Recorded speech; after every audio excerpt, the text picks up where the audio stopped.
Pasukan Hizbullah diduga mulai gerah dengan tindakan Israel. Mereka mengancam akan melakukan serangan skala penuh untuk mengakhiri kehadiran Zionis di wilayah utara. Ancaman itu disampaikan oleh Wakil Sekretaris Jenderal Hizbullah Naim Qassem pada Sabtu 27 April 2024.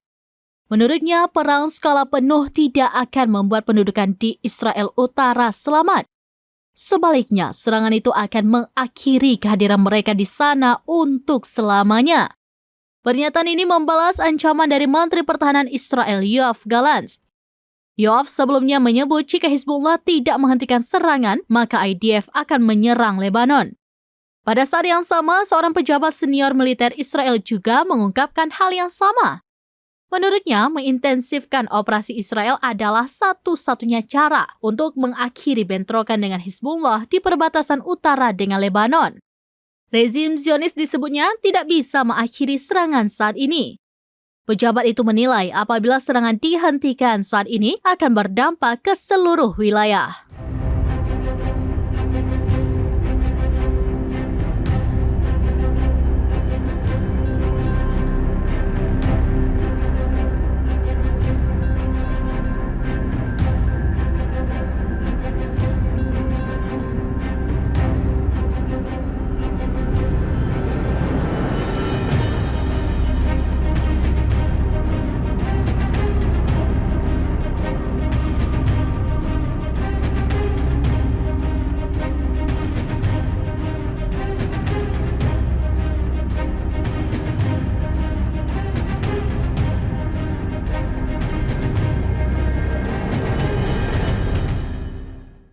Download Tribun X sekarang, menghadirkan lokal menjadi Indonesia.